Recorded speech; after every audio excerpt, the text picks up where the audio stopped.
International brokerage Morgan Stanley upgraded Voltas to overweight, up from equal weight earlier. The brokerage penciled in the expectations of a 21% earnings CAGR from FY25 to FY27. The firm's growth is likely to be driven by strong volume growth in the UCP, which is the unitary cooling products business, with moderate margin expansion. Shares of Retail Corporation jumped up 10% to Rs 449 after securing an 80 crore worth order from the Maharashtra Housing and Area Development Authority.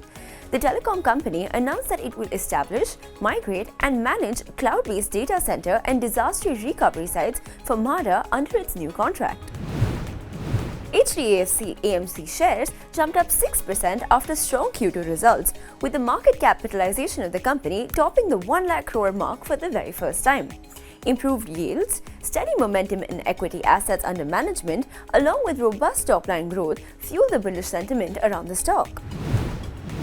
The centre might go ahead and approve a major bill for the shipping sector in the cabinet meeting while clearing the Coastal Shipping Bill 2024, according to reports.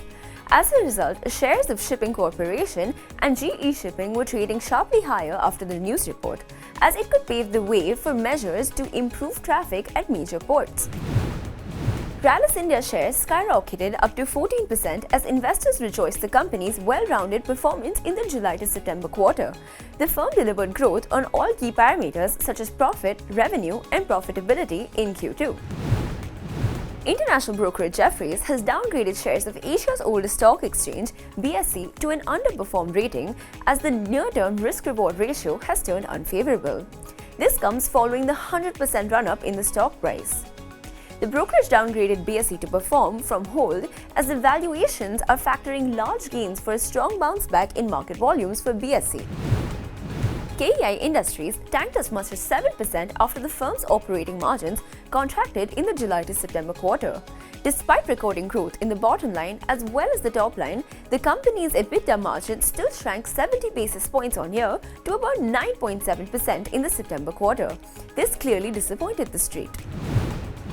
Cochin Shipyard fell over 4% as the government's offer for sale to offload a 5% stake in the PSU company opened today. Through the OFS, the government intends to pare a stake at a floor price of Rs 1,540 per share, and this implies a discount of 7% from the previous session's closing price. Shares of Nestle India were among the worst hit on the Nifty 50, down 2% ahead of its quarterly earnings due to be released on October 17th. According to a money control poll, Nestle India is likely to report a 6% on-year jump in revenue. However, net profit is likely to fall about 2% to Rs 888 crore in the September quarter.